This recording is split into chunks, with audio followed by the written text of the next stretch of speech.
Bueno, pues ya estamos aquí después del descansito, un pequeño descanso para tomar algo. Recordad, me he pedido otra vez, lo recuerdo, el stand de los libros de Cidonia, que una vez, vuelvo a insistir, parte de ese dinero de cada libro se da el 5%,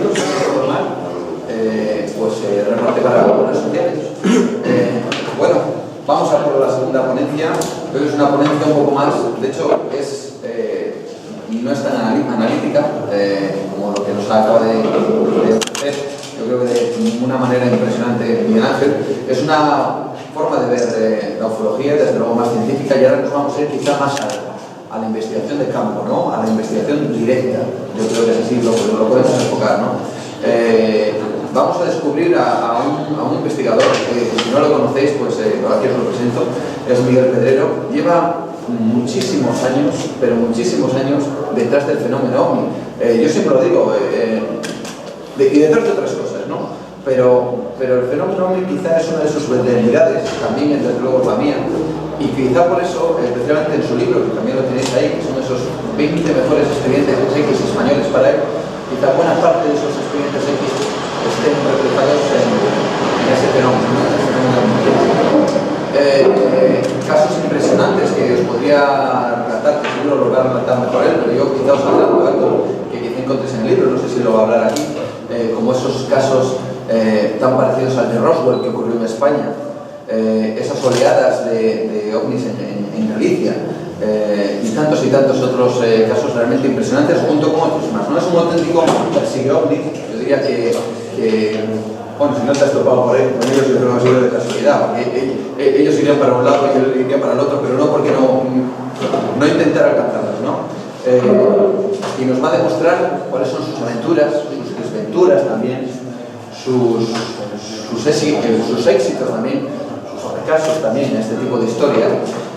Un hombre que es investigador, periodista, escritor, él estudió sociología en la Universidad de La Coruña, y también es redactor de la revista Año Cero.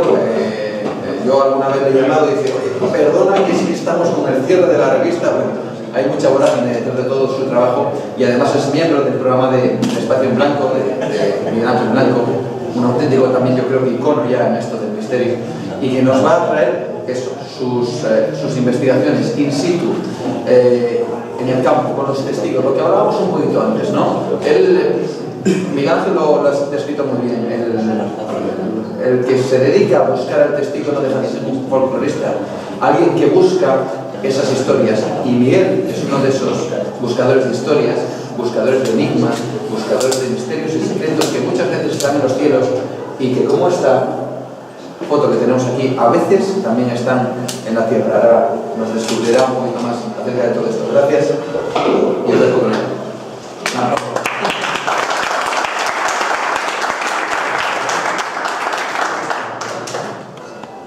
Muy buenas tardes a todos.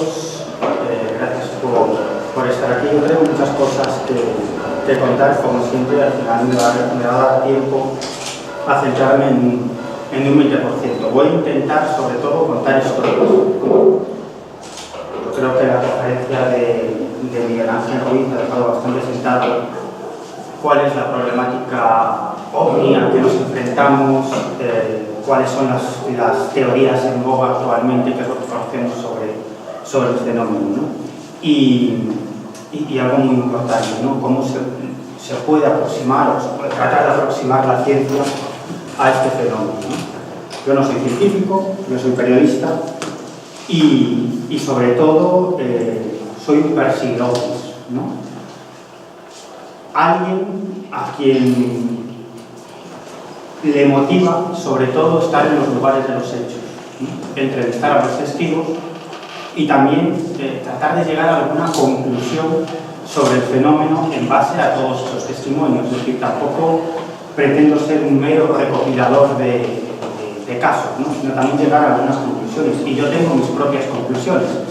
He de decir que cuando uno se creía que había hecho algún gran descubrimiento, pequeño descubrimiento sobre el funcionamiento del fenómeno, tiempo después lo leía en un libro, ¿no? Es decir, que tampoco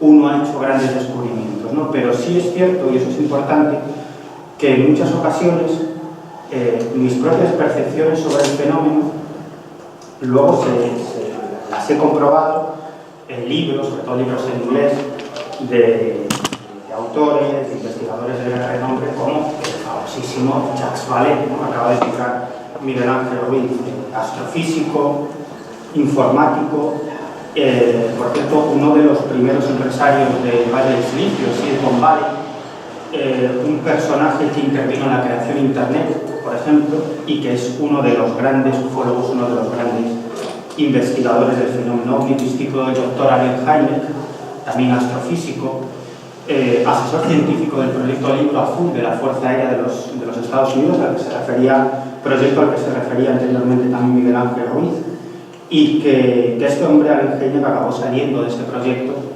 precisamente denunciando que la Fuerza Aérea de los Estados Unidos lo único que pretendía es dar carpetazo a un asunto de cara al público, no internamente, pero sí de cara al público, porque pensaban las autoridades militares y de inteligencia de los Estados Unidos de los años 60 y 70 que el fenómeno ovni podía crear un miedo generalizado en la población y sobre todo que podía ser utilizado por los servicios secretos soviéticos precisamente para eso, en primer lugar para generar un pánico y en segundo lugar para obtener información de proyectos secretos, planes de inteligencia, planes militares, etcétera, etcétera, etcétera. Creo que el título de esta conferencia es ¿qué es un ufólogo? Bueno, ¿qué es un ufólogo? No tengo ni la más remota idea, pero como estoy yo aquí y soy lo más cercano que tengo a mi alrededor, pues me voy a referir a mí. Un ufólogo, y yo creo que soy quizás el prototipo del perseguidor ovnis, del investigador ovni, que era mucho más serio, que la palabra investigador, por cierto, es una palabra muy seria, ¿no? Yo no sé si me puedo definir como investigador, ¿no? Al menos sí estudioso del fenómeno, recopilador de testimonios, investigador en cierto modo en la medida de mis posibilidades, porque para investigar un caso verdaderamente se necesita un equipo multidisciplinar a tu disposición, un equipo de físicos, de científicos, de psicólogos, tener medios, una serie de medios para analizar muestras, etcétera, etcétera, etcétera. Yo al fin y al cabo lo que hago es moverme con esta libreta, con una grabadora y una cámara de fotos, ¿no? Y hacerlo siempre en la medida de mis posibilidades.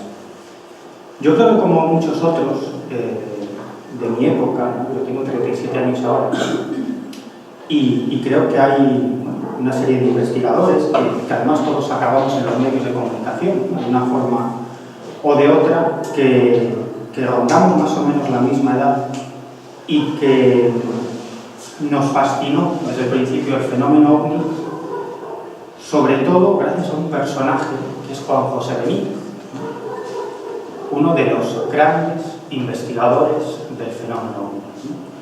Y sobre todo un gran divulgador del fenómeno, un magnífico escritor que ha sabido llegar a cientos de miles y millones de personas con sus libros. Y yo creo que todos nos quedamos fascinados leyendo algunos libros clásicos de Juan José Benítez, ¿no? Nos sorprendía, voy a hablar ahora de forma individual, me sorprendía que en el colegio, en la escuela, no hablaran de estas cosas, ¿no? Decía, caray, con lo aburrido que es todo esto, ¿no? Si en el mundo es fascinante ahí fuera, ¿no? Uno leía los libros de Juan José Benítez, escuchaba ciertos programas de radio y decía, caray, si el mundo está lleno de misterios, ¿no? Si los ovnis están apareciendo por todas partes, ¿no? ¿Por qué en el colegio no nos explican de qué va esto? Con el paso del tiempo, con 14, 15 años, uno decide emular a su hijo. Salí a las carreteras, me miré mis posibilidades. Tuve la suerte de que uno de mis amigos sobrepasaba los 18 años y tenía carnet de conducir, con lo cual ya tenía coche para moverme. Y con 14, 15 años me lancé a las carreteras a perseguir extraterrestres. Yo decía, caray, este tipo con joven tiene el mejor trabajo del mundo. Que el mejor trabajo que puede tener que perseguir extraterrestres, ¿no? No vale. Pero desde los primeros casos, uno, que era un adolescente, tenía la sensación de que las cosas no eran tan sencillas. Era simplemente una sensación. Porque claro, cuando entrevistábamos a nuestros primeros testigos de encuentros cercanos con ovnis, aterrizajes, encuentros cercanos, el testigo decía, hombre, pues habrá sido un encuentro casual. Yo pasaba por allí con el coche y de pronto vi ese objeto aterrizado y unos extraños seres a su alrededor. Yo me paré y entonces, claro, se vieron sorprendidos, subieron en su nave y desaparecieron.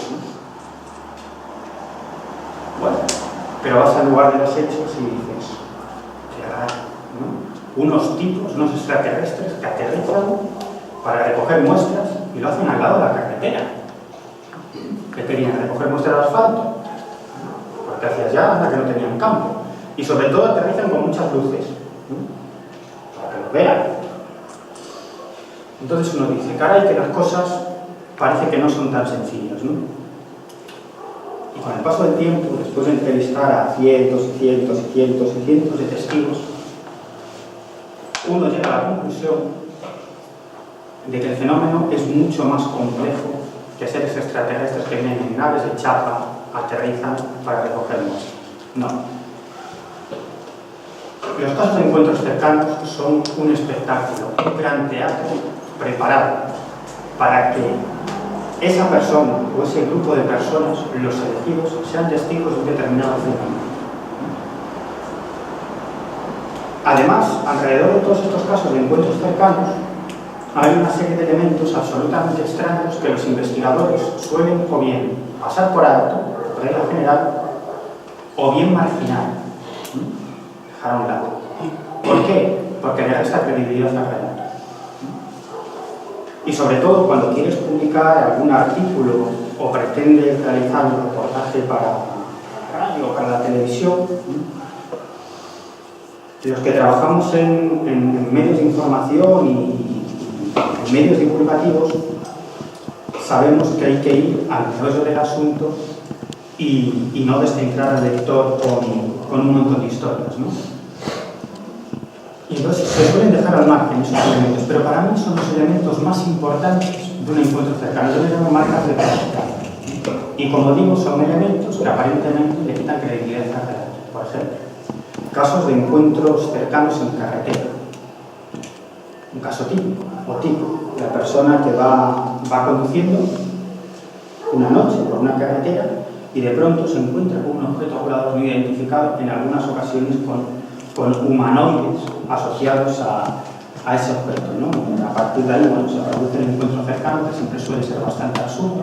En ocasiones se producen incluso conversaciones entre esos humanoides y los testigos son algo absurdos, ¿no? Los humanoides le pueden preguntar por un pueblo determinado o le pueden preguntar al testigo qué hora es, ¿no? ¿En qué planeta se encuentra? Son cosas absolutamente absurdas. Pero cuando el testigo te dice, oye, estoy harto de ir por esa carretera todos los días y mira el tráfico, y ese día, precisamente ese día que viví esa experiencia, no pasó ni un solo coche. Bueno, esto si lo escuchas una vez dices, casualidad. Dos, casualidad. Pero cuando lo has escuchado 250 veces o 580, dices, no es casualidad. Quizás aquí se encuentra una de las claves del fenómeno. Os podría contar infinidad de casos de este tipo, ¿no? Pues una persona que, uno de los casos que sale del trabajo, quería llegar rápido a casa porque jugaba en el Real Madrid y quería ver el partido de fútbol y de pronto decide que va a ir por un camino que nunca ha ido, que le apetece ir por ahí. Y es cuando se encuentra con el fenómeno, ¿no? Es absurdo. Otro caso, un tipo que va conduciendo y de pronto le entran unas ganas terribles de fumar, pero absolutamente terribles. Este hombre me cuenta que se tuvo que echar al arcén y salir para echarse un pitillo. Claro, cuando se echa la mano al bolsillo, se da cuenta de que no tiene paquete de tabaco, porque hacía 10 años que no fumaba. Y justo cuando sale es cuando se encuentra con un objeto enorme sobre él. Y a partir de ahí, bueno, se produce ese encuentro cercano. Bueno, es decir, todos estos elementos aparentemente marginales en el relato, yo creo que lo que le ofrecen es mayor credibilidad a ese relato. Y la sensación es que detrás de todo esto hay alguna clase de inteligencia que crea una determinada obra de teatro para que esa persona sea testigo de un determinado fenómeno. Es decir, es como si despejara el medio, el enclave, la zona en la que se va a producir el encuentro cercano y manejase a un extremo inimaginable todos los resortes de la realidad para provocar ese encuentro cercano, ojo, para que solamente esa persona observe ese fenómeno, ¿no? Por lo tanto, yo creo que detrás del fenómeno ovni hay algo mucho más interesante. Yo siempre digo que los ovnis tienen poco que ver con lejanas estrellas y sí mucho que ver con nosotros mismos, con el ser humano. Es decir, están aquí por nosotros, están aquí desde mi punto de vista, desde el principio, tienen mucho que ver con la evolución humana, por donde ha discurrido la evolución humana, y me da la impresión de que es alguna clase de inteligencia que se presenta ante nosotros de un modo que lo podamos reconocer. A mí cuando me preguntan qué son los ovnis, yo siempre digo que son cargas de luces. Entonces a mí se me queda mirando y me dice, caray, está todavía peor de lo que yo me pensaba. No solamente persigue ovnis, sino que encima dice que son cargas de luces. Tiene una explicación, ¿no? Actualmente, bueno, las cosas están cambiando, ¿no? Pero digamos que la ufología clásica lo que viene a decir es que el fenómeno ovni tiene que ver con seres venidos de otros mundos que manejan una tecnología muy superior a la nuestra y que siempre han estado aquí. Claro que nuestros ancestros, que eran medio gilipollas, pues decían que eran dioses, que eran hadas, que eran demonios, que eran brujas voladoras, que eran carros voladores. En el fondo lo que estaban haciendo es interpretar el fenómeno desde su propio contexto sociocultural. Y yo digo, caray, ¿no estamos haciendo nosotros lo mismo? Estamos en la época de la era espacial, ¿no? De los grandes descubrimientos en los campos de la astrofísica, de la física. ¿Cómo se podrían presentar ante nosotros? Pues así, seres venidos de otros mundos. Pero en el fondo no es muy diferente a lo que pasaba en épocas anteriores. Es decir, interpretamos el fenómeno según nuestro propio contexto sociocultural. Y es más, yo diría más, el propio fenómeno se adapta a ese contexto sociocultural para presentarse de una u otra forma ante nosotros. Diría más, uno que tiene pocos dones, pero uno es el de la curiosidad, he tenido la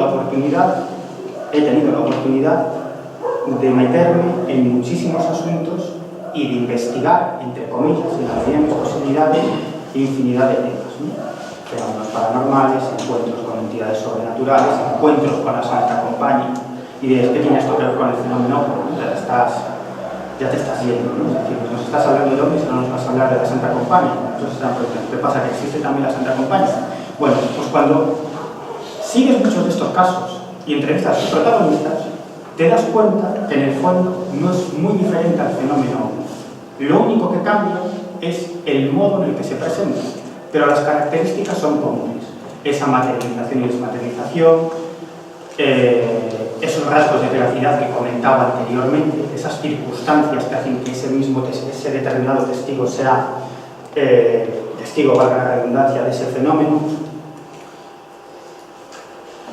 Una de esas marcas de veracidad que es la campana, que se llama la campana de aislamiento o el factor O, que es algo que describen muchos testigos, no solamente de encuentros con ovnis, sino de encuentros con la Santa Compañía, con entidades sobrenaturales, con fantasmas y eso. Que de pronto cuando aparece ese fenómeno, parece que la realidad se apaga, ¿no? Esto es muy común en los casos de encuentros cercanos con ovnis, ¿no? Cada testigo, cada persona te lo explica a su manera, pero todos en el fondo vienen a decir lo mismo, ¿no?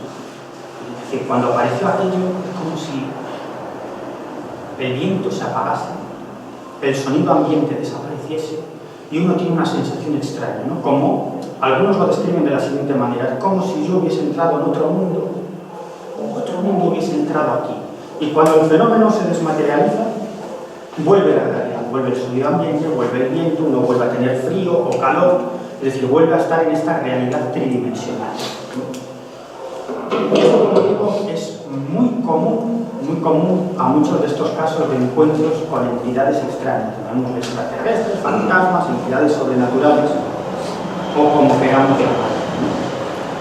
Por lo tanto, yo tiendo a pensar que detrás de esto hay alguna clase de inteligencia que no sabemos por qué se adapta al contexto sociocultural, como digo, para que sea reconocible por ese testigo, porque obviamente se tiene que presentar como algo que nosotros podamos reconocer. Si se presenta ante nosotros como algo que no podamos reconocer, pues probablemente incluso hasta que ni siquiera lo veríamos, ¿no? Esto es muy curioso, ¿no? Y ya podríamos entrar en cuestiones de psicología de la percepción que son absolutamente fascinantes, porque nuestro cerebro lo que hace es comparar, ¿no? Es decir, nuestro cerebro lo que hace es situarse, es una máquina preparada para nuestra supervivencia. No tiene nada que ver con la realidad ni con la verdad. Lo único que busca esto es nuestra supervivencia como entidad biológica. Por lo tanto, cuando observa algo, lo que hace es introducirlo en nuestro marco cultural, en nuestro marco social. Eso es lo que hace el cerebro, ¿no? Y por lo tanto, tiende a hacer comparaciones y a vincular lo que estamos viendo con algo que ya conocemos, ¿no? Por lo tanto, si se presentase como algo que no conocemos, ¿cómo lo interpretaríamos? Si se presenta como algo que tenemos la capacidad de reconocer, seres venidos de otros mundos, pues obviamente lo reconoceríamos, ¿no? El fenómeno ovni tiene esa capacidad de influir en la cultura popular. Es igual que creamos o no creamos, no importa. El fenómeno ovni ya está en la cultura popular, ¿no?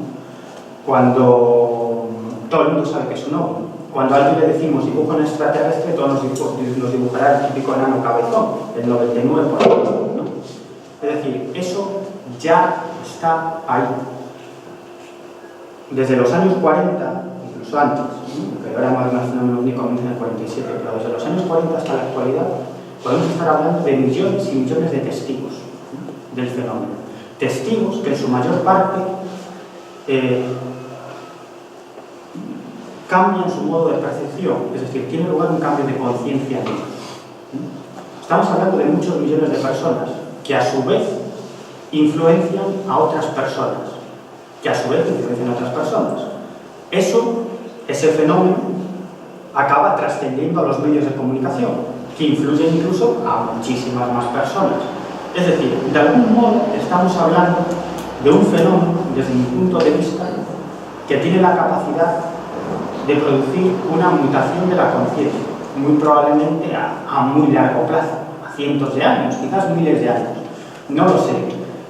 Es un cambio de conciencia, si queremos, soterrado, ¿no? Y como digo, a muy largo plazo, ¿no? Jacques Vallée siempre pone un ejemplo, ¿no? En la actualidad hay grandes científicos, grandes astrofísicos, que son astrofísicos gracias a que de pequeños vieron un documental sobre el fenómeno ovni o le dieron una serie de tebeos, cuentos populares sobre los extraterrestres. Muy probablemente los astrofísicos en la actualidad ni siquiera crean en el fenómeno ovni, ¿no? Pero esa cultura popular vinculada al fenómeno ovni fue la chispa que hizo que se interesasen por la astronomía, ¿no? Y que hoy en día se convirtiese, que con el tiempo acabaron convirtiéndose en científicos que generaron grandes descubrimientos y hicieron avanzar a la ciencia. Es decir, que de una u otra forma el fenómeno ovni influye en nosotros. ¿Qué podría ser? Muchas veces me preguntan, ¿por qué demonios no se presentan? ¿No? Y yo digo, ¿cómo te presentas tú ante tu gato? ¿Qué dices?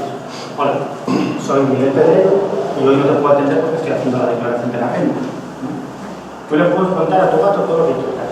Que pagas la hipoteca cada mes, que te tienes que levantar pronto porque tienes que ir al trabajo, que tienes problemas con no sé quién. Tú le puedes explicar a tu gato todo lo que quieras. El gato nunca te entenderá. Porque no tiene la estructura física, la estructura cerebral adecuada para entender lo que tú le cuentas.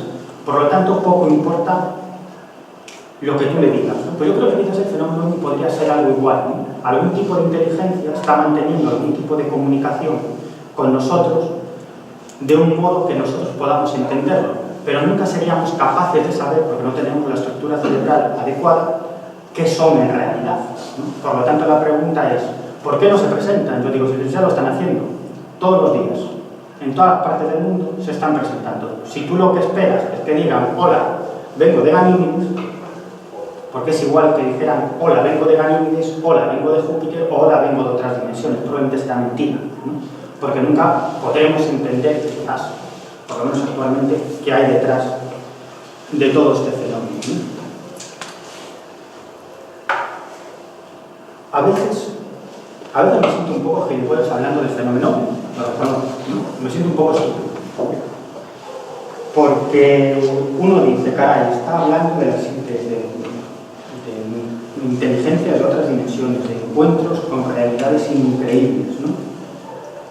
Y uno a veces se pregunta, caray, quizás investigo el fenómeno OVNI, o me interesa tanto el fenómeno OVNI para salir de esta asquerosa realidad, del mundo en el que vivimos, de este asqueroso mundo en el que vivimos, ¿no? Muchas veces me lo pregunto, ¿no? Y digo, caray, si debería estar hablando de otras cosas aparentemente más importantes, ¿no? De lo que está pasando actualmente, ¿no? Que nos están metiendo palos por todos lados, no nos estamos enterando absolutamente de nada, ¿no? La crisis económica, de cómo se monta una guerra, de cómo los grandes medios de comunicación manipulan porque dependen de determinados organismos internacionales y determinados grupos de poder económico, que son los que están detrás de los grandes medios de comunicación, de los tanques de pensamiento, que son los que crean opinión, de los grandes conglomerados financieros que son los responsables de la crisis. Yo digo, caray, esto es lo verdaderamente importante, ¿no? Y yo estoy hablando aquí de si nos visitan seres de otros planetas, ¿no? O de si existe el fenómeno OVNI, de cosas quizás muy elevadas, muy desapegadas de la terrible realidad, ¿no? Pero yo creo que el fenómeno OVNI también tiene, y este tipo de temas también tienen algo de revolucionario, ¿no? Porque atentan contra el pensamiento de lo políticamente correcto, ¿no? Es decir, nos dicen qué es cultura y no es cultura, nos dicen qué es ciencia y qué no es ciencia, nos dicen qué es lo que debes pensar y qué es lo que no debes pensar, ¿no? Y caray, el fenómeno es cultura, y muchísimas cosas es cultura. Lo que no es cultura, muchas veces es aquello de que los grandes conglomerados financieros que, como digo, controlan determinados tanques de pensamiento, fundaciones, con miles y miles y miles de millones de dólares, que son los que crean la opinión pública del mundo occidental, ¿no? Y son los que dicen, estás en la buena senda o no estás en la buena senda. Esto es cultura, esto no es cultura, esto son tonterías. No. El fenómeno OVNI es cultura, como muchas otras cosas. Cualquier campo del conocimiento es cultura. La música heavy es cultura. Simplemente hace falta tener una mente abierta. A mí particularmente el fenómeno OVNI me ha abierto los ojos a muchísimas realidades, ¿no? Al mundo del espionaje, al mundo de la tecnología, al mundo de la política, al mundo de la fotografía. Me ha impulsado a viajar, a conocer gente, a leer sobre otro tipo de cuestiones que no tienen que ver con el fenómeno OVNI. ¿Por qué? Porque todo está vinculado. Pero nosotros, los seres humanos, y eso es lo que nos enseñan en la escuela, tenemos una clase de biología, otra de historia, otra de no sé qué, y en el fondo esa es una división absolutamente artificial, porque todo está unido. Historia es biología, biología es ciencias sociales, física es periodismo, es decir, todo, absolutamente todo está unido. Y el fenómeno OVNI forma parte del todo. Por lo tanto, si alguien estudia el fenómeno OVNI, acabará interesándose por la arqueología, por la historia, por la política, por el espionaje, ¿no? Por eso creo que el fenómeno OVNI y este tipo de temas lo que nos ofrece muchas veces es esperanza, ¿no? Esperanza de que la realidad es algo más de lo que determinados poderes mundiales, planetarios, nos quieren decir qué es la realidad, ¿no? Que es que tienes que pagar tu hipoteca, trabajar como un cabrón para sacarte un sueldo de mierda, ¿no? Lo que tienes que hacer, cómo tienes que vestir, qué programas de televisión tienes que ver y seguir siendo un muñequito que trabaja y produce, ¿no? Yo creo que este tipo de temas son revolucionarios precisamente por eso, porque atentan contra lo políticamente correcto y ofrecen esperanza. Esperanza de que el mundo es algo más, que obviamente todos tenemos que comer, vestir, pagar la hipoteca, eso es evidente, pero que hay muchísimas más cosas, ¿no? Que el mundo es muchísimo más interesante y más fascinante, ¿no? Y que tenemos la suerte de nacer, como decía una profesora que tuve en la facultad, muchas veces nos decía: sois absolutamente estúpidos, habéis nacido en el balneario del mundo, sois absolutamente privilegiados, por ahí se están muriendo de hambre, tienen que preocuparse de qué comer, vosotros podéis formaros, podéis leer, ¿no? Hoy en día tenemos una herramienta como es Internet, es decir, que tenemos la suerte de tener el conocimiento a nuestro alcance y muchas veces lo desaprovechamos haciendo tonterías o leyendo paridas o viendo aquellos programas de televisión que nos meten por los ojos, cuando el conocimiento es muchísimo más divertido que todo eso. Bueno, ya me he ido ya absolutamente por ahí, por los pies, ¿no? Bueno, voy a contar historias. Voy a contar historias que yo creo que es lo divertido, ¿no? Bueno, el fenómeno tiene una característica fundamental: es absolutamente absurdo. Es decir, tú le pones delante de la mesa a cualquier especialista en una pseudociencia, por ejemplo un sociólogo, o un psicólogo, perdón, si hay aquí en la sala algún psicólogo o sociólogo, pero podría decir lo mismo de un psiquiatra, ya no digamos de un periodista, que somos lo peor, ¿no? Somos absolutamente mentirosos, no nos enteramos de la realidad y nos engañan como quieren, ¿no? Yo una vez hice el ejercicio de ver un telediario con un personaje vinculado a los servicios de inteligencia, ¿no? Y el tipo se estaba partiendo, ¿no? Entonces me estaba explicando, cuando apareció el tipo me estaba explicando lo que había detrás. Y dice: sois absolutamente gilipollas, no os enteréis de nada, ¿no? Eso del periodismo de investigación, eso sí que es ciencia ficción, ¿no? Y es verdad, es algo que no se hace, que ha desaparecido de las relaciones y ya me estoy yendo otra vez. Bueno, os decía, el fenómeno OVNI es absurdo, absolutamente absurdo, ¿no? Si tú le pones delante de la mesa a un sociólogo, un psicólogo, un profesor y le dices: bueno, estos son los casos, ¿no? Dirá, ya no hay por qué cogerlos, el tipo se ha inventado. ¿Por qué? Por ese grado de absurdidad, ese grado que descoloca a cualquiera, ¿no? Y cualquier científico que no tenga vinculación con el fenómeno, que nunca le haya leído nada, ¿eh? De eso, y dice: hombre, no. Dice: hombre, si vinieran aquí seres de otros planetas, el contacto sería diferente, ¿no? ¿Qué sentido tiene que un ser de otro planeta se dedique a asustar a un agricultor, ¿no? Se lo habrá inventado este tío, ¿no? Es decir, el fenómeno OVNI es absurdo, por definición. Como decía Jacques Vallée, ¿no? Es un fenómeno que se niega a sí mismo y crea debate, ¿no? Porque en el fondo lo que hace es generar polémica, ¿no? Yo siempre digo que el fenómeno OVNI es un gran periodista, ¿no? Deben ser todos periodistas, porque saben crear polémica muy bien. Es decir, se saben vender de puta madre, ¿no? Unos que dicen que sí, otros que dicen que no, es una prueba, pero no es definitiva, ¿no? Pero genera controversia y genera interés. Y eso lo que hace es que el fenómeno OVNI esté presente en los medios de comunicación y en la cultura popular. Ahora os voy a contar una historia. Caso Ferrería, 7 de marzo de 1996. Bueno, este señor que avisa a vuestra izquierda es José Manuel Castro, ¿no? Y el que avisa a vuestra derecha es mi amigo, el investigador OVNI, Marcelino Requejo, ¿no? Bueno, este hombre, José Manuel Castro, vivió una aventura fascinante, como digo, el 7 de marzo del 96. Él se dirigía a su casa, después de una jornada de trabajo, era de noche, y de pronto observa en lo alto lo que él describe como una especie de bola de fuego, muy grande, ¿no? Del tamaño de la luna o mayor, ¿no? Este hombre dice: Dios mío, ¿qué será eso? ¿No? Se acerca, se queda mirando, y él lleva una linterna. Entonces el tipo saca la linterna y comienza a moverla de derecha a izquierda. apuntando a eso que estaba muy lejos. Y aquella bola de fuego comienza a moverse al son que marcaba José Manuel Castro, ¿no? Y el otro decía, caray, ese son me está haciendo caso. Y entonces le dice, baixade, ¿no? Bajad en gallego, ¿no? Baixade, ¿no? Y de pronto aquello se acerca a José Manuel Castro, hace ras, y en décimas de segundo lo tira a 50 metros. Él se asusta mucho, aquello era un objeto de forma semiesférica y semitransparente, ¿no? Perdón, de forma ovoide y semitransparente. Bueno, él le entra mucho miedo, va a avisar a su hermano, que vivía no muy lejos de donde él se encontraba, no le hace ningún entero caso, porque el hermano estaba durmiendo, y José Manuel Castro vuelve y sigue viendo aquello. Y dice, ¿qué es esto? Esto es el campo donde este objeto aterrizó o cuasi aterrizó. Como digo, esto sucedió en Ferrerías, que es una pequeña aldea de Friol, en la provincia de Lugo, ¿no? Total, que este hombre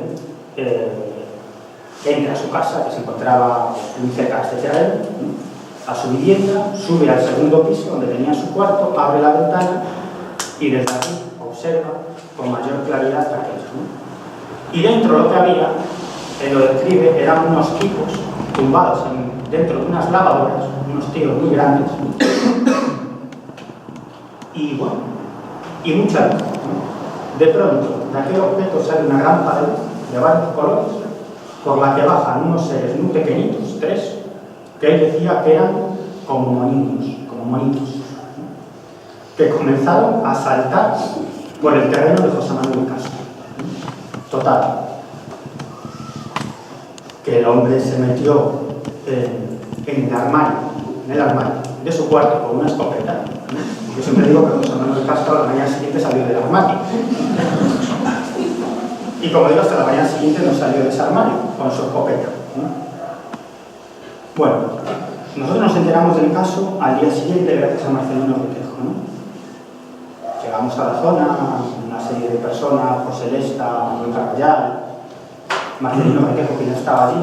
Entonces lo que hicimos fue comprar escayola, ¿no? Porque Marcelino nos había avisado de que en el terreno había unas huellas muy extrañas, ¿no? Porque José Manuel Castro, la mañana siguiente, cuando se acerca al terreno, lo que encuentra son unas huellas extremísimas que se hundían hasta 15 centímetros en el terreno, ¿no?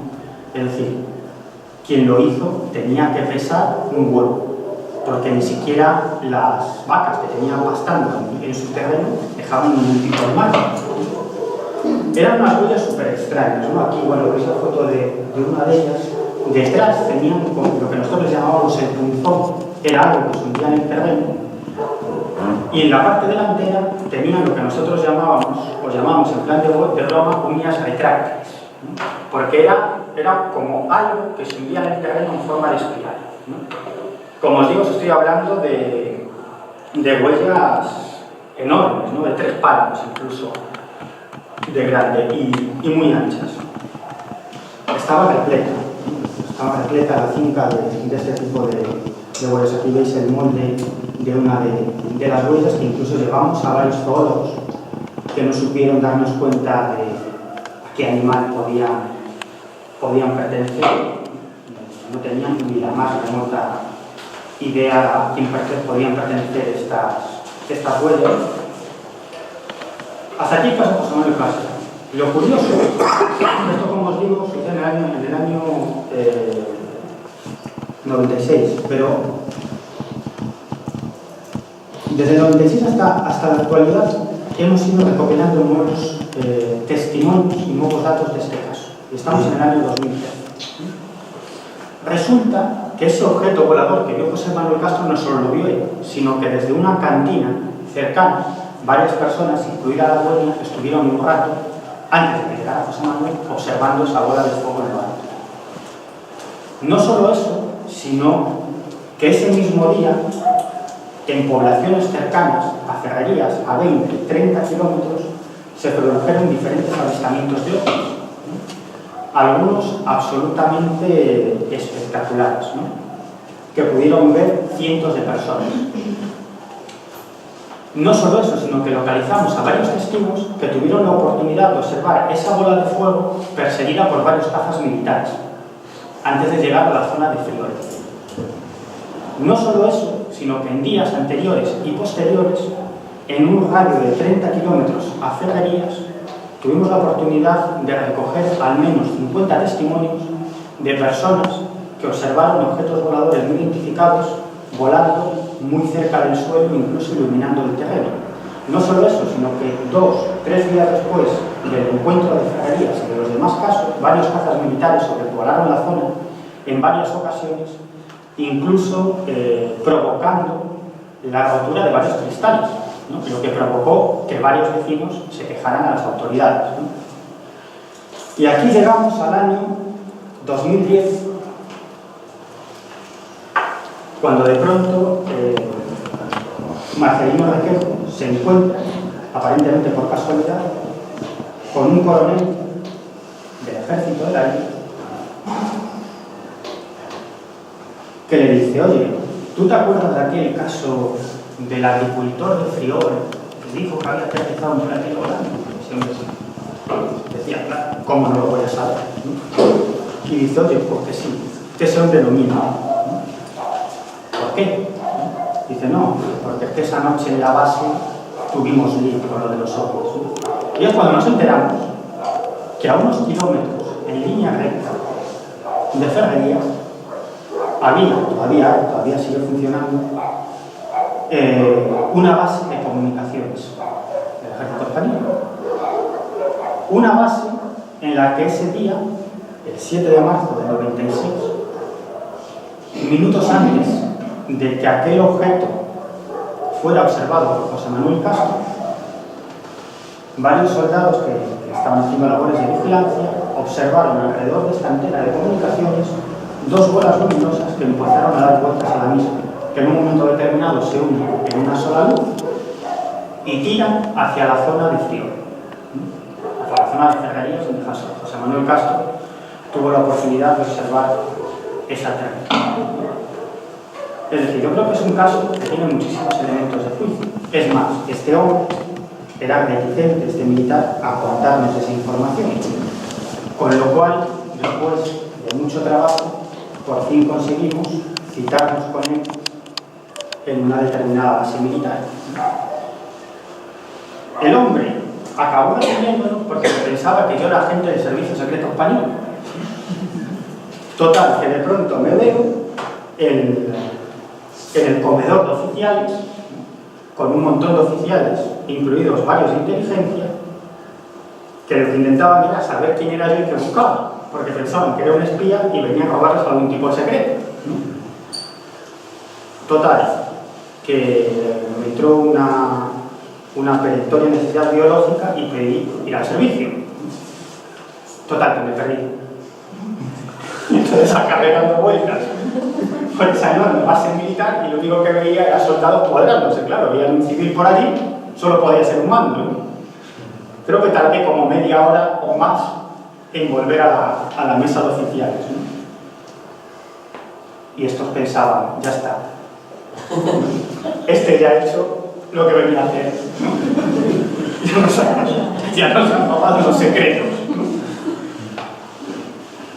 Luego se dieron cuenta de que no era así, ¿no? Por ejemplo, ¿cómo te podías perder si no tenías pérdida?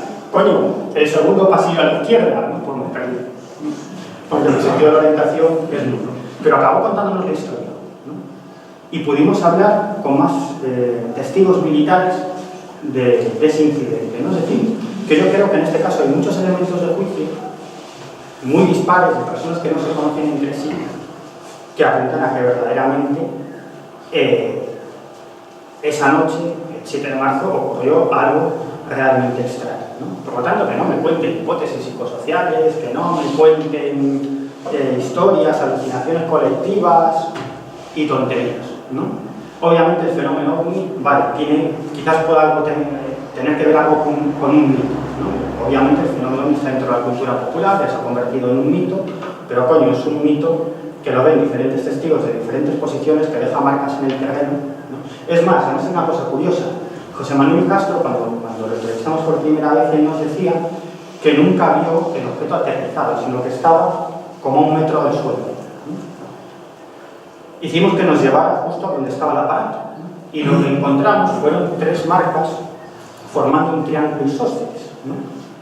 Que se hundían en el terreno bastantes centímetros, ¿no? Es decir, es como si hubiésemos descubierto las marcas de ese supuesto tren de aterrizaje, ¿no? ¿Qué tal vamos de tiempo? Fatal. Bueno, voy a contar otra historia. Este lo he contado algunas veces, pero voy a resumir. Esto ocurrió, esto fue en marzo del 71, ¿no?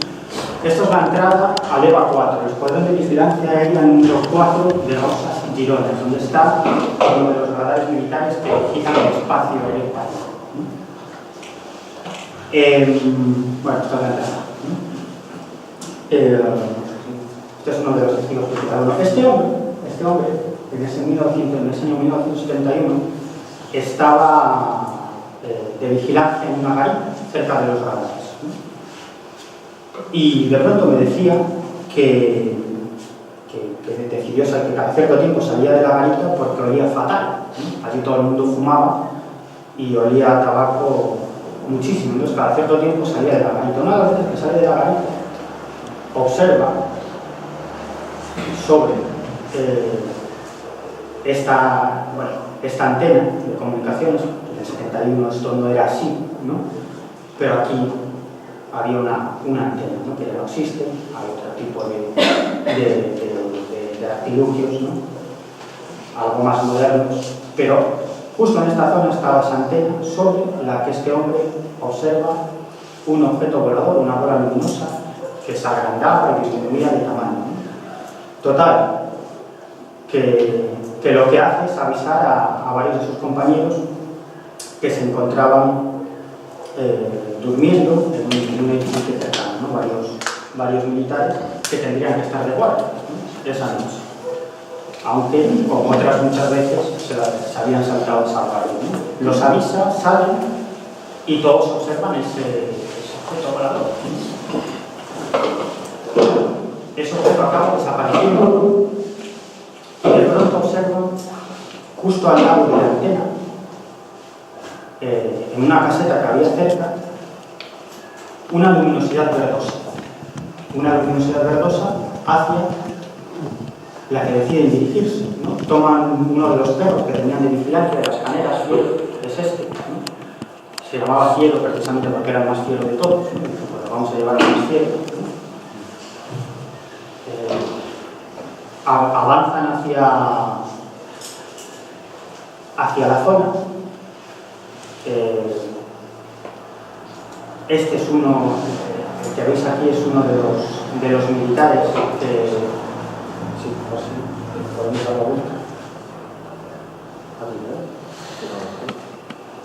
Vale, este es uno de los militares que avanza hacia la zona con el perro, con Fiero, y otro militar que iba a sus espaldas, ¿no? Armado con un centro. Bueno, el caso es que este hombre avanza hacia allí, seguido de su compañero, que se llamaban Anselmo y Fiero. Cuando llegan a la altura de la caseta, esa luminosidad desaparece, desaparece por completo. Pero lo que escuchan son unas pisadas, como de alguien acercándose al trote hacia ellos. Distinguen una silueta, le dan el alto una vez, le dan el alto 2 veces. Las normas indicaban que tendrían que darle el alto una tercera vez, si no respondía incluso podrían disparar. Pero al que iba detrás, Anselmo, le entró miedo y descargó el cerebro contra aquello, con lo cual casi le vuela la cabeza a este hombre, que contaba que las balas pasaron rozando su oreja. El caso es que nada, a unos 5 o 6 metros donde se encuentra la otra persona, porque este es el lugar exacto donde tuvo lugar el incidente, dentro de la base, del Escuadrón de Vigilancia Aérea número 4. Otro día os contaré cómo entré y conseguí reconstruir el caso de esto, ¿no? Que también es complicado y muy gracioso, ¿no? El SEO, por lo que fuera, se quedó ahí parado. Lo único que distinguieron es que era muy alto, que llevaba una especie de cinturón con un símbolo en el que se veía una especie de triangulito, ¿no? Aquel ser se dirige hacia su izquierda, hacia una alambrada y acaba impactando con esa alambrada. Bueno, este es el soldado, varios soldados implicados en el incidente. Bueno, al mismo tiempo que tenía lugar esto, varios de los soldados que estaban en el recinto al lado de las caneras, donde se encontraban los perros, observan la aparición de otro objeto volador que impacta contra la bahía de Rosas, que veis aquí en la fotografía, provoca una enorme llamarada que incluso a algunos de ellos les provoca algún tipo de problemas en la vista, ¿no? En los ojos. Bueno, el ser acaba desapareciendo, no sé cómo le puedo comentar.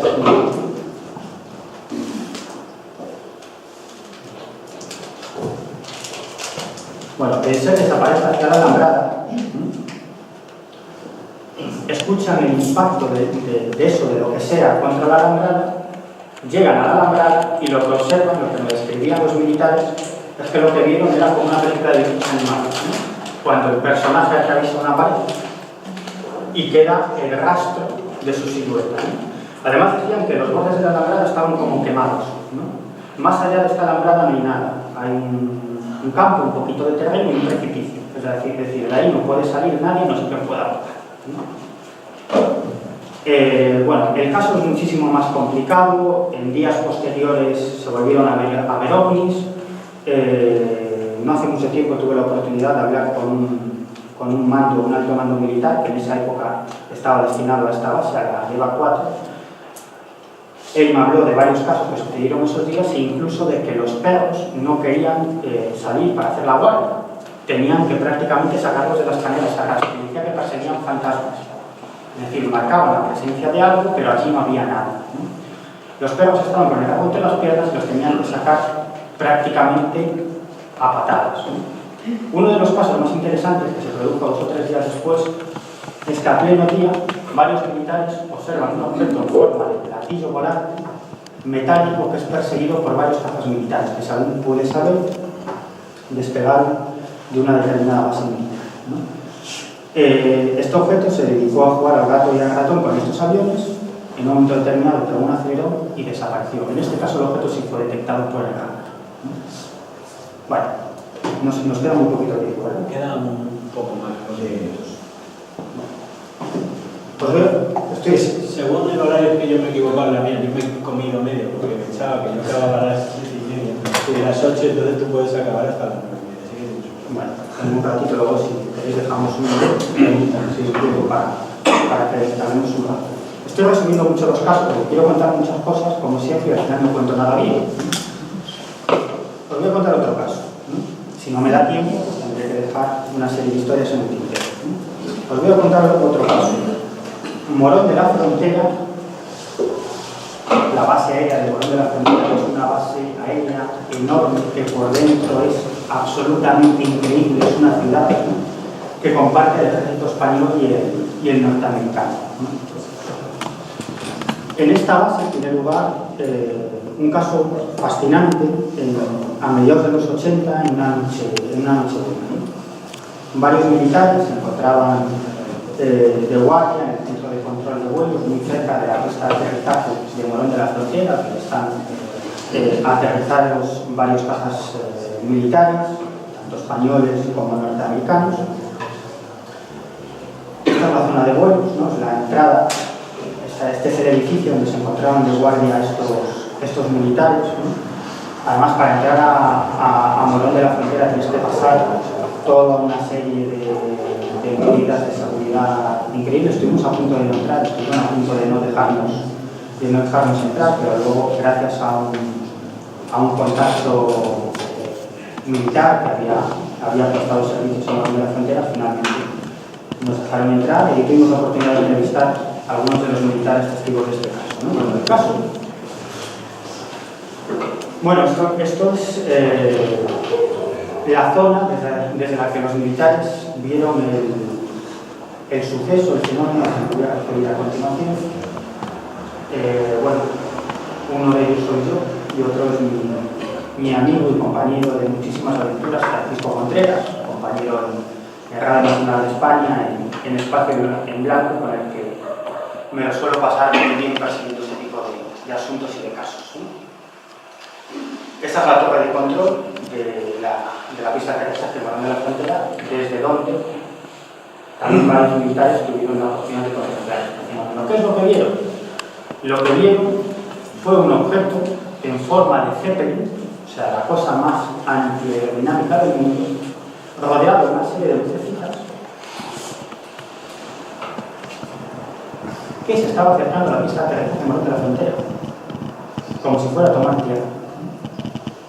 Varios militares de guardia entraron en el centro de control de vuelos para avisar a los militares que estaban prestando el servicio, diciéndoles, oye, que va a aterrizar algo. Y no puede aterrizar nada porque no tenemos ningún tipo de plan de vuelo, ¿no? Incluso varios de estos militares explicaban que ellos siempre tenían un plan de vuelo, ¿no? Incluso en vuelos de prueba o vuelos secretos, como que pudiera pasar, porque obviamente se podía producir un accidente aéreo, ¿no? Es más, nos explicaban que incluso en operaciones de guerra, que de Morón de la Frontera despegaron cazas militares en operaciones de guerra, entre otras cosas en el reciente conflicto de Libia, incluso ahí tenían plan de vuelo, ¿no? Como que pudiera pasar, ¿no? Porque siempre tienen que estar pendientes un equipo de mecánicos, un equipo de médicos, una ambulancia, o lo que pudiera pasar en un aterrizaje de uno de estos cazas, ¿no? Y lo que observan es eso, que parece que va a tomar tierra, ¿no? Sobrevuela varios cazas militares, se acerca a la pista de aterrizaje y, como digo, parece que va a tomar tierra. Se acerca a pocos metros de la pista, no saben muy bien cómo reaccionar ante una cosa así. ¿Esto qué es?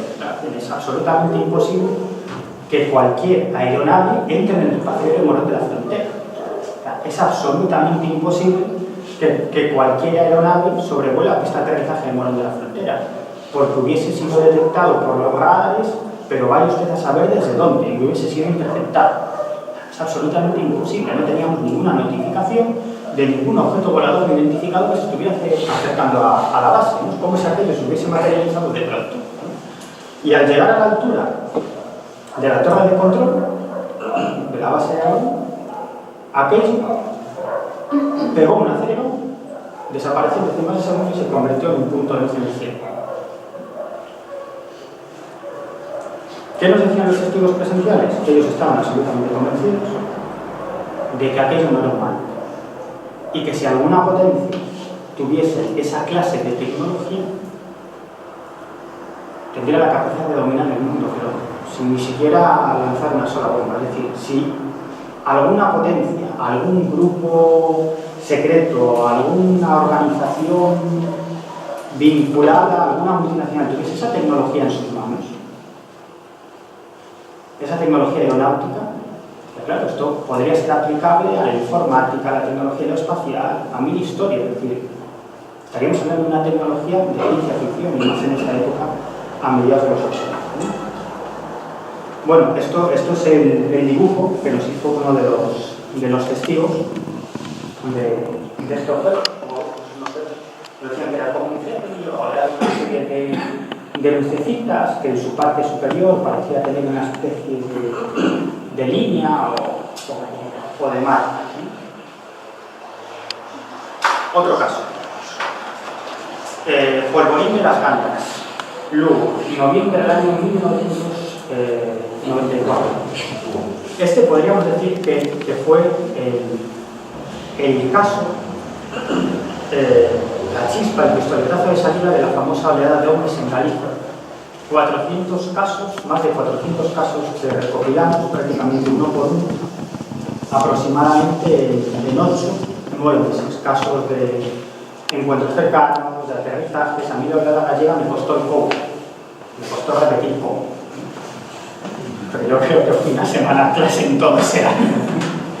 Uno se levantaba por la mañana, era una orgía ufológica, ¿no?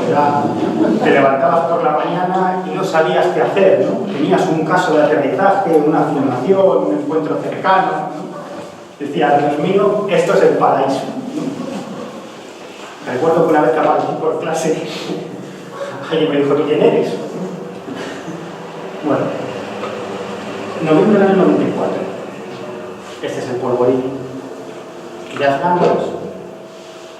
Este es Pedro Aquino, entrevistado por Alex Navarro. Estamos hablando del año 94, pero el grito es tremendo, ¿no? El caso es que desde una de las cámaras de vigilancia del polvorín captan la presencia a unos miles de metros de altura de un objeto en forma romboidal, un objeto de forma romboidal formado por 4 luces, aparentemente estático. Cada cierto tiempo parece que hacía un ligero movimiento, pero a intervalos de 30 a 45 minutos aparecían por su parte superior otra serie de objetos circulares que parecían introducirse en su interior. Esto lo estuvieron observando durante horas. Es más, varios militares recibieron la orden de salir e indicarle al encargado de unos campos de fútbol cercanos que apagara las luces del campo de fútbol por si desde la base militar lo podían observar visualmente el objeto, porque en realidad lo estaban captando en el infrarrojo. Bueno, finalmente no pudieron distinguir este objeto visualmente, pero sí, como digo, a través de esta cámara de vigilancia. El máximo mando de la base en ese momento decidió llamar al diario El Progreso de Lugo, no porque quisiera deshacer la noticia, sino porque sabía que en el mismo edificio del Progreso de Lugo había una productora de televisión que disponía de cámaras en la calle, ¿no? Y él lo que quería es que llegara hasta el plano. Luego, hablando con él, se dio cuenta de su error, ¿no? Porque si tú llamas a un periódico, ¿no?, pidiendo una cámara de vídeo porque estás viendo un ovni, pues obviamente pones sobre aviso a los periodistas, ¿no? Él lo que pedía era una cámara porque quería captar ese objeto con el zoom de la cámara para ver de qué se trataba, ¿no? Bueno, a las horas que él llamó, la productora estaba cerrada, pero quien se presenta allí fue un redactor y un fotógrafo, que vemos aquí, a mano derecha, a la izquierda está el investigador Alex Navarro, que me acompañó a seguir este caso como otros muchos, ¿no? Este hombre se presenta y lo pasa a la propia casa del mando militar. Lo que estaba ocurriendo es que estaban viendo el objeto en una de las pantallas de vigilancia y lo que estaban haciendo grabando lo que estaban viendo en cintas de vídeo, ¿no? Estamos hablando del año 1994. Un motorista llevaba esas cintas de vídeo cada hora, quitaba una cinta, ponían otra y llevaban esa cinta de vídeo a la casa de este mando militar que estaba dentro de la base. Y él lo que hacía era ponerlo en su vídeo y verlas, ¿no?, y asombrarse, ¿no? Cuando llega el fotógrafo, este hombre les está explicando lo que está pasando y dice: a ver, sacar la cámara. Dice: no, que no traemos cámara, ¿no? Les echa una bronca enorme. Cuando le estaba echando la bronca, alguien lo avisa, ¿no? Entonces él sale porque le dicen: oye, que esto es muy extraño, que están entrando objetos en este otro objeto. En el momento que él sale, este fotógrafo aprovecha para sacar varias fotografías a la pantalla, ¿no?, en la que se estaba viendo una de estas cintas de vídeo que se habían grabado, ¿no? Bueno, lo que ocurrió fue que varios cazas militares salieron en persecución de este objeto. Es más, muchos vecinos nos confirmaron que esa misma noche escucharon el inconfundible sonido de cazas militares que tuvieron la oportunidad de verlos sobrevolando la zona.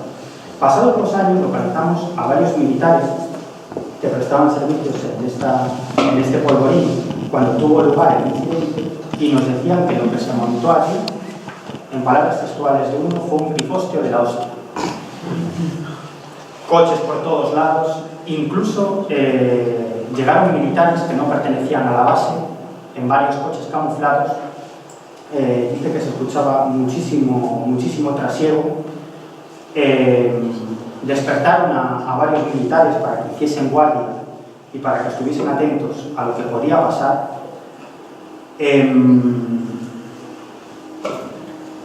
varios de los militares que estaban siguiendo este objeto, esto es algo que no sabíamos, pero que supimos luego, porque nos lo confesaron algunos de los militares que estaban grabando y observando en una de las pantallas de este objeto, y ellos nos decían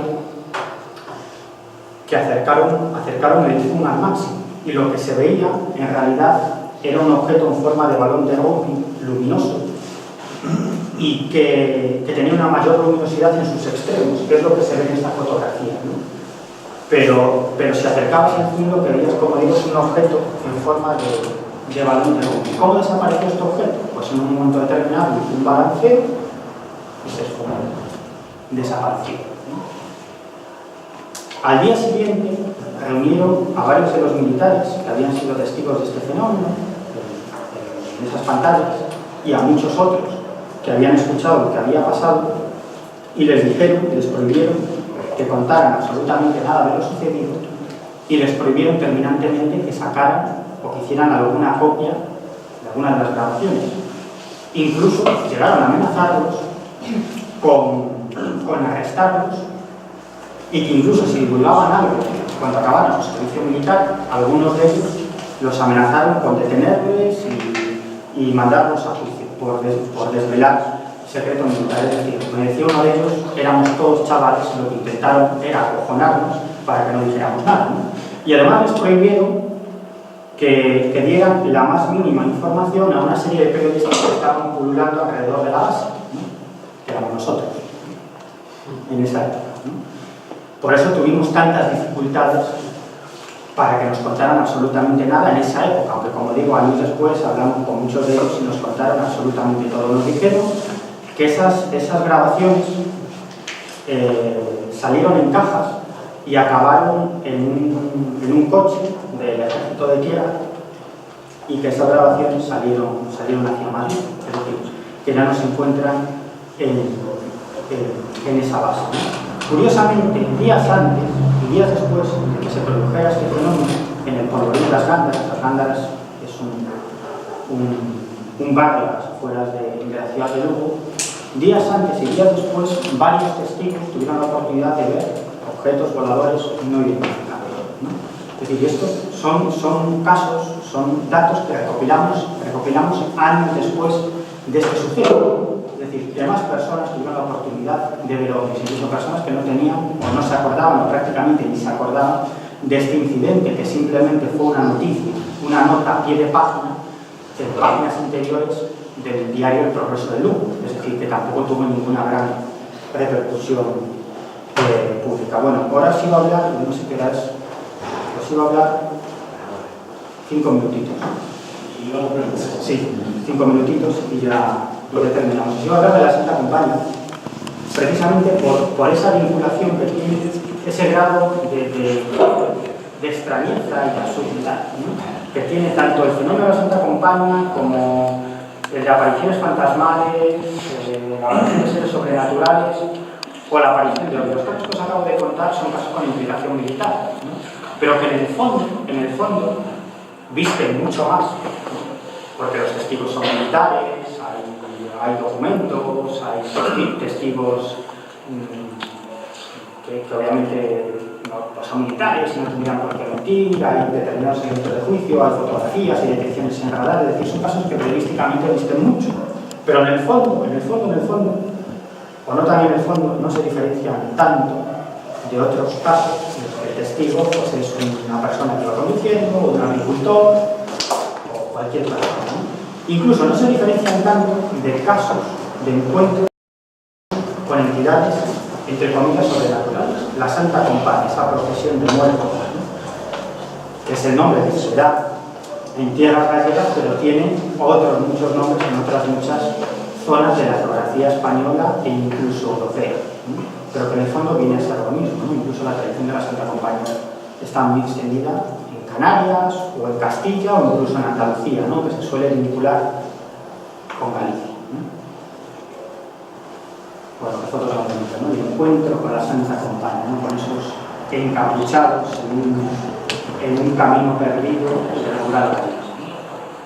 Bueno, el caso es que cuando yo estaba absolutamente convencido que los casos de la Santa Compañía tenían que ver con fantasías, alucinaciones alucinaciones. Además pensaba que el testigo típico pues, era una persona de cierta edad, de ámbito rural, con una serie de creencias religiosas, etcétera, etcétera, ¿no?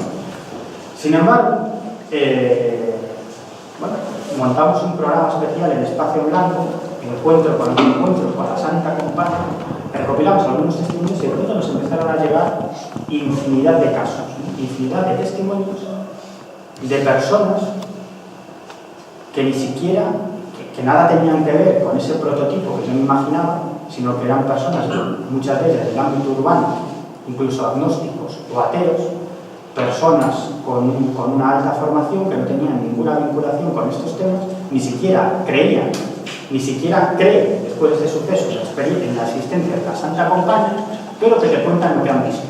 ¿No? Y claro, aquello me sorprende muchísimo, ¿no? El caso que vemos aquí, este hombre es Alejandro López Andrada y su hijo, ¿no? Alejandro López Andrada es un conocido escritor que tiene un montón de premios literarios, que no tenía ninguna vinculación con estos temas, que una noche llevaba a su hija a la población de Alcaracejos, en Córdoba, y a una amiga de su hija, una irlandesa que estaba en casa de ellos en un intercambio de estudiantes.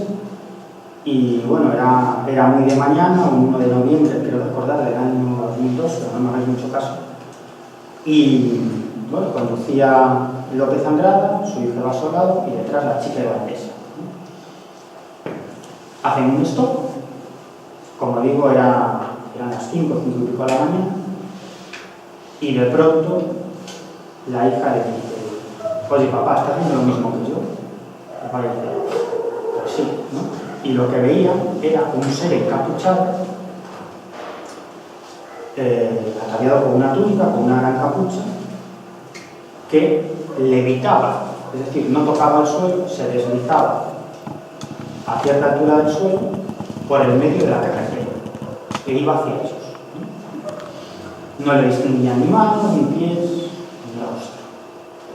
Bueno, deciden dirigirse hacia allí a escasa velocidad. En un determinado momento incluso se para, ¿no? Y ese ser seguía avanzando hacia el centro de la carretera. Deciden avanzar. La cara de la chica irlandesa, me decían, era un poema, no decía absolutamente nada, ¿no? Solo estaba así, agarrada donde podía, con la cara absolutamente pálida. La Santa Compañía parecía ella. Y pasan a escasos 20-25 centímetros de esta entidad. Ambos me decían, fijaros, que justo cuando ven esa aparición sucede algo tanto más extremo. Una me decía, como si el tipo se parara. Otro me decía, es como si la realidad desapareciese. Es decir, no escuchábamos ni el ruido del motor del coche, no escuchabas el sonido ambiente, no sé, es como si todo se apagara, ¿no? Lo que os decía antes de la campana de aislamiento. Es como si estuvieran en un estado especial. Cuando pasan al lado de este ser, esta es la carretera en donde sucedió todo. Este es uno de los bosquejos, de los dibujos que me hicieron del encuentro. Aquí está este ser, cuando lo vieron más cerca. Cuando pasan justo a su lado, a 20-25 centímetros, este objeto se esconde, desaparece. Y en el momento que desaparece, vuelve a la realidad. El ruido del motor del coche, el sonido ambiente, la sensación de frío-calor. Bueno, este es uno de muchos casos de encuentros con la Santa Compañía, que en el fondo no son tan diferentes a los casos de encuentros con ovnis y humanoides, ¿no? Casos en los que estos seres se materializan o se desmaterializan, casos en los que incluso los testigos observan a personas, ¿no? Muy en la línea de la leyenda de la Santa Compañía, personas que van detrás de estos encapuchados, ¿no? Personas de cierta edad, ¿no? Con cirios en las manos. Lo que es la típica leyenda de los encuentros con la Santa Compañía. Todos me cuentan lo mismo, ¿no? Esa sensación de que el tiempo se para, de que aquello se materializa y se desmaterializa, ¿no? Hay casos muy graciosos, ¿no? Incluso varios casos de personas, como digo, del ámbito urbano, el ámbito urbano, que van a pasar un fin de semana al campo o que vuelven a visitar a unos familiares, y en un momento determinado pues les entra lo que os decía, una trayectoria necesidad biológica, deciden pues circular por un pequeño caminillo para encontrar el campo y hacer sus necesidades. En el momento que están en eso, es cuando los la Santa Compañía. Imaginaos, iba a hacer un chiste de mal gusto, pero es de muy mal gusto.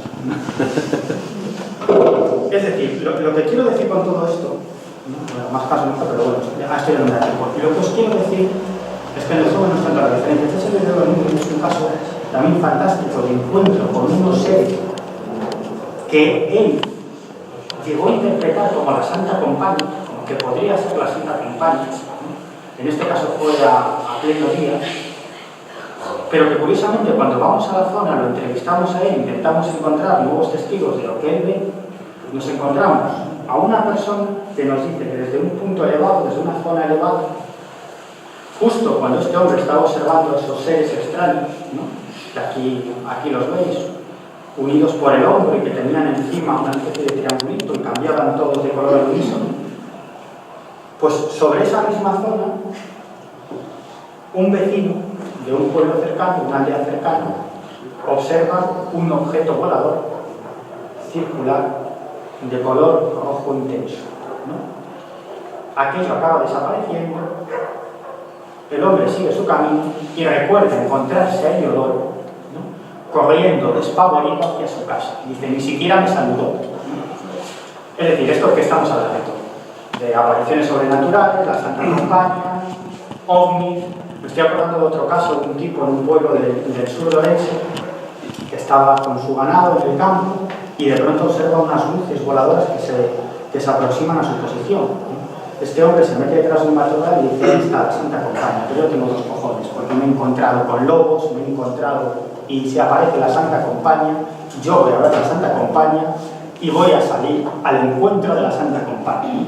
Al final lo que observa es un objeto de formas muy extrañas, ¿no?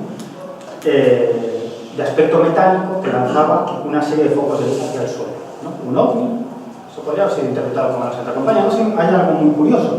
¿Sabéis que el primer registro escrito sobre la Santa Compañía, en realidad la Santa Compañía son ovnis, data del año 1835, de un británico que se dedicó a recorrer España en el predicador y se financiaba sus viajes predicando y vendiendo Biblias, ¿no? Entonces llega a Padrón y una noche decide contratar a un paisano para que lo lleve de Padrón a Corcubión, que son dos localidades gallegas. Y este hombre le dice, no, yo de noche no, porque hace poco, una noche me encontré con la Santa Compañía, ¿no? La Santa Compañía, ¿qué es eso? Se lo explica, ¿no? Pero bueno, ¿y qué es lo que has visto? Dice, pues iba por el camino con unas mujeres y de pronto vimos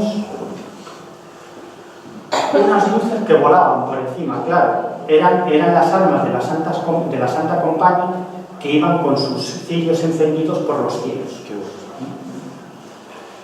Hay más, esto es del año 1835, ¿no? Pero creo recordar que en el año 1850 y algo, Víctor Cubeiro, un folclorista gallego, recoge varios casos de encuentros con la Santa Compañía y como describe la gente a la Santa Compañía de las aldeas, eran luces voladoras que veían llegar a lo lejos y todos lo que hacían era meterse en sus casas y atrancar las puertas y las ventanas porque alguna vez habían entrado por las ventanas y habían dañado a alguno de los moradores de las viviendas, ¿no?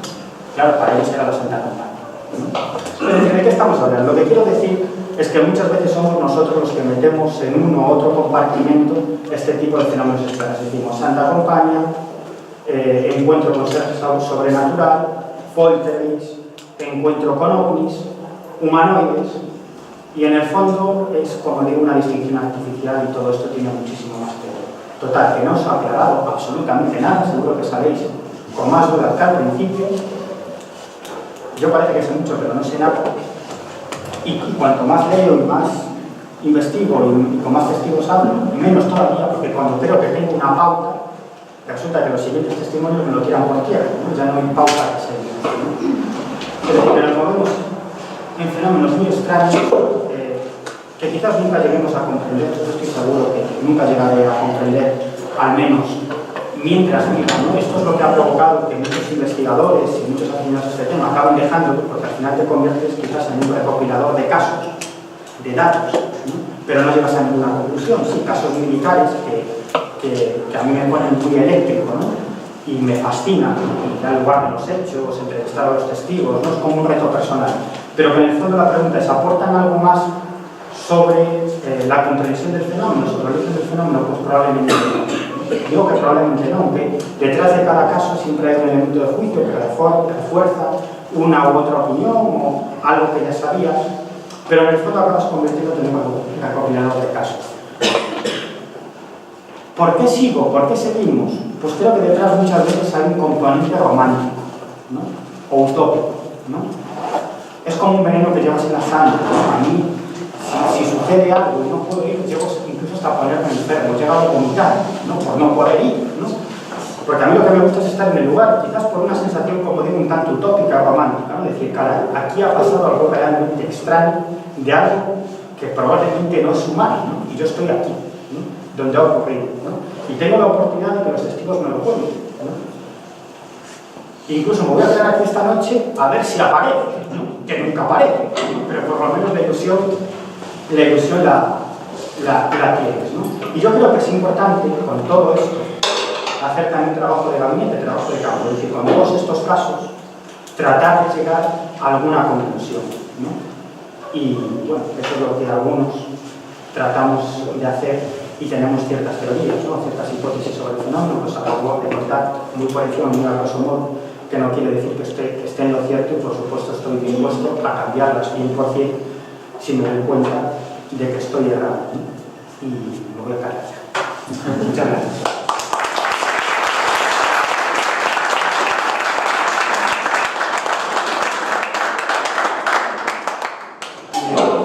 No sé si queréis hacer alguna pregunta, hacer alguna aclaración. Rebatir sus teorías. Sus teorías, A mí sí, yo tengo una pregunta. A mí, como a ti, me gustan mucho los casos de los militares, ¿no? Porque tienen quizás más elementos de juicio. Me llama mucho la atención el caso de Andalucía, el de la base militar, que decía un militar que con que alguna potencia tuviera esa tecnología, digamos que tendría una supremacía aérea, una supremacía táctica sobre los hechos. ¿Tú sabes si los militares, a lo largo de recoger testimonios, alguna vez han tratado de replicar la tecnología replicar? ¿En qué sentido? Si han... No te digo de inversa, sino replicarla, de que tratar de alguna manera de aprender del fenómeno para incluirlo en potencia militar. Desde luego en España, ya te lo digo. No, porque cuando sucede un caso de ese tipo, muchas veces, a veces damos una imagen, y yo soy una imagen que no quiero dar, una imagen equivocada, ¿no?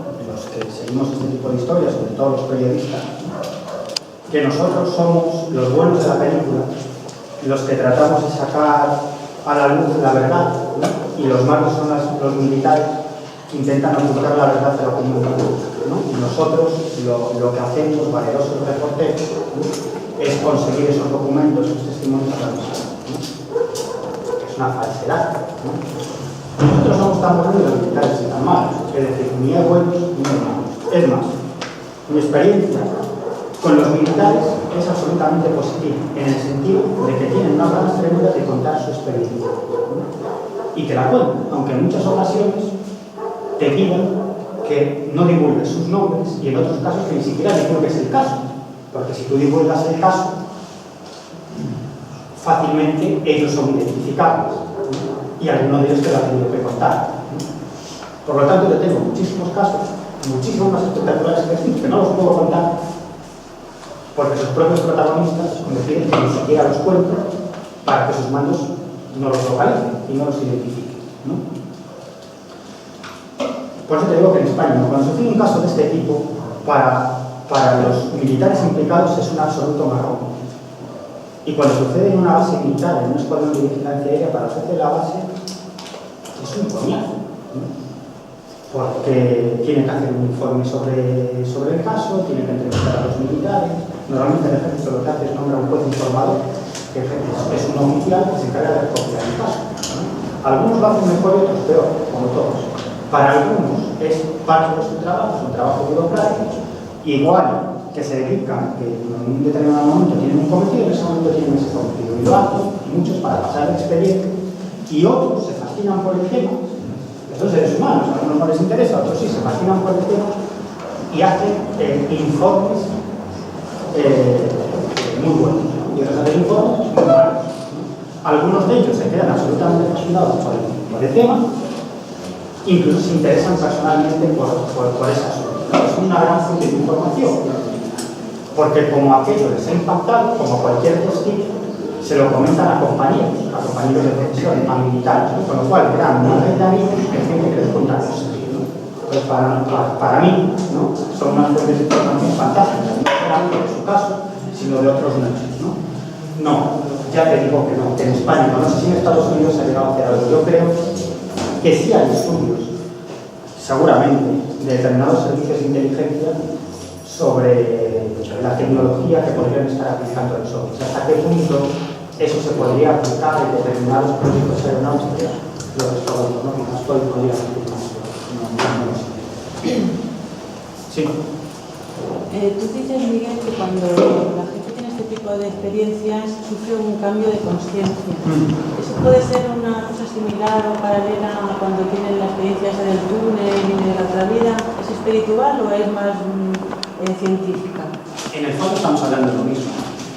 Ese cambio de conciencia se produce cuando tiene lugar una experiencia impactante que cambia tu visión del mundo o tu visión de la realidad. Los testigos ovni, en la mayoría de los casos, que es mucho más interesante que el caso ovni en sí, creerlo, es cómo le afecta al testigo, cómo le afecta a la persona, ¿no? Para mí es mucho más interesante cómo cambia de vida. Es incluso más interesante que el caso en sí. Hay personas que tenían su vida absolutamente clara y estructurada, de pronto a pronto les rompen los esquemas y comienzan a interesarse por cuestiones científicas, históricas, etcétera, etcétera. Algunos les influye para bien y otros influye para mal. Ojo, porque acaban despegando los pies del suelo y dicen, caray, ¿qué es esto tan maravilloso? Y dejan de interesarse por su vida normal y actual, con lo cual pierden contactos familiares, tienen problemas laborales, pero eso mismo les pasa a los que protagonizan encuentros cercanos a la muerte, ¿no? Las famosas ECM, ¿no? Experiencias de cuasi muerte, cuando ven ese túnel de luz, esos seres que vienen a recogerlo, etcétera, etcétera. Y sobre esto hay estudios académicos fantásticos, ¿no? Es más, en su momento, ya os digo que a mí me interesan muchísimas cosas, ¿no? Y llevé a cabo una investigación, en la medida de mis posibilidades, sobre este tipo de experiencias, ¿no? Experiencias cercanas a la muerte. Entrevisté a docenas de personas que vivieron este tipo de experiencias y a médicos españoles que las investigan. Incluso un médico, el doctor Betes, ¿no? Que es un tipo fantástico, ¿no? Un hombre del Renacimiento, que es catedrático de farmacia, doctor en medicina, especializado en no sé qué, doctor en biología, doctor en física, doctor en filosofía. Bueno, tiene 10 o 12 carreras, pues la última vez que lo entrevisté estaba acabando en psicología. Bueno, pues este hombre lo que hace es una cosa tremendamente interesante, grupos de apoyo, ¿no? Para personas que tienen estas experiencias cercanas a la muerte y cuando vuelven aquí, ¿no? Ellos creen haber estado en un lugar maravilloso, en el más allá, en el otro lado, con lo cual son personas mucho menos materialistas, más interesados por cuestiones personales, por la amistad con su gente, con sus amigos, muy poco competitivos, pierden esa competitividad laboral, ¿no? En la que todos estamos inmersos, ¿no? Y vienen a tener muchas veces problemas de inserción en la sociedad o del contexto social en el que se movían anteriormente. Muchos pues acaban perdiendo su trabajo, divorcio, etcétera, etcétera. Es decir, que este tipo de experiencias pueden provocar un cambio de conciencia o impactar para bien o para mal, pero lo mismo sucede con alguien que tiene un accidente grave o que supera una enfermedad, un cáncer, ¿no? Es decir, son personas en las que esa experiencia también produce un cambio de conciencia, ¿no? ¿Cuántas personas hay que superan una gran enfermedad y cambian absolutamente de vida? ¿No? Dicen, ¿qué vida llevaba yo? ¿No? Esto no es vida, ¿no? Yo lo que quiero son otras cosas, ¿no? que eso lo dicen mucho las personas que han vivido experiencias cercanas a la muerte, ¿no? Yo lo que quiero, y es más, muchos de ellos traen una misión, sensación de misión, tienen una misión, es decir, estaban muertos, pero los han dejado vivir por una razón, porque tienen una misión que hacer, pero no es una misión grandilocuente, no cambia del mundo.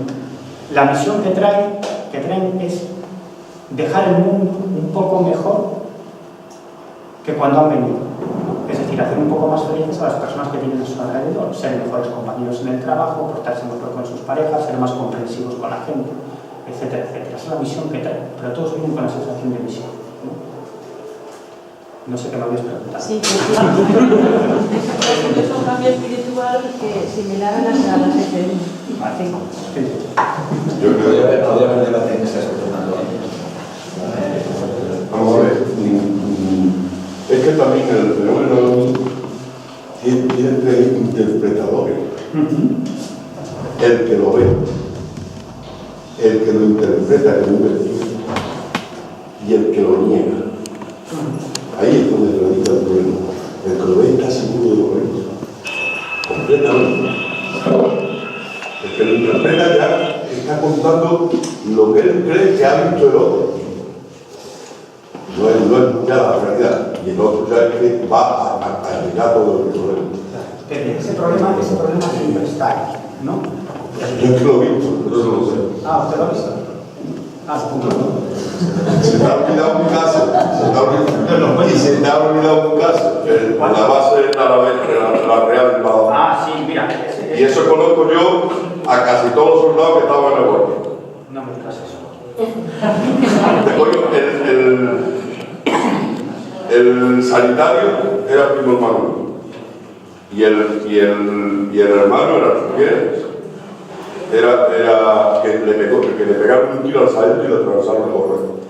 Porque se pusieron, estaban tan volados aquel día que se pusieron en la carretera, que era entonces la antigua autovía, se pusieron un batallón aquí, otro batallón aquí. Se enviaron a tiros así, cruzados.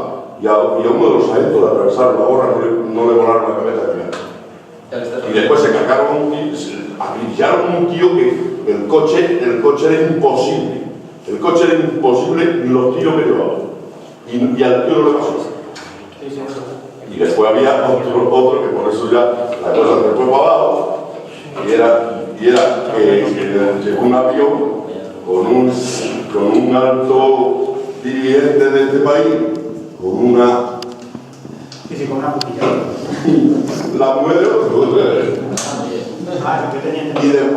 y después casi todos los que estaban en la guardia, los altos cargos, los comandantes y eso, que entonces eran tenientes y capitanes, casi todos han muerto en un accidente de avión.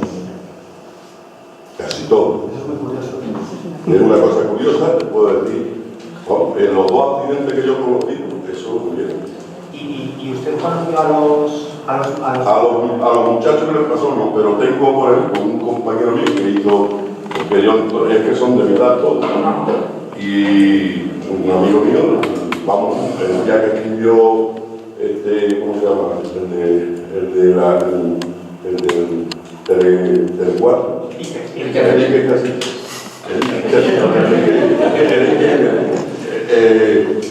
El día que escribió el libro, bueno, él se venía a enseñármelo, pero con una alegría enorme, porque él estaba de muerte. La noche de miedo. Conocía todo. La noche de miedo, ¿no? Era el libro. Sí, allí creo que se mezclaron varias cosas. Que allí hay dos accidentes muy graves. Al principio de la base, cuando entran de Talavera, al principio hay un chalet que está en ruinas. Eso lo hizo un hombre, lo construyó con toda su ilusión, y la misma noche que inauguró el chalet, lo atropelló un coche y después hay una portuguesa con un niño que decían que desaparecía y tenían miedo, se pasaban la garita por el pavo, se pagaban la garita, el trabajo de la garita, por allí no se quería poner nadie. Era un ser más que relacionado con el tema humanoide en Pero allí hubo muchas cosas. Fantasmal, más bien, ¿no? De dama blanca, ¿no? Lo mismo que si otra investigación, si quieres otra investigación, vete a ver. Yo ya no sé quién quedará por allí, pero yo lo he vivido porque yo era mucho más joven cuando lo vi. Es la Virgen de la Colosera.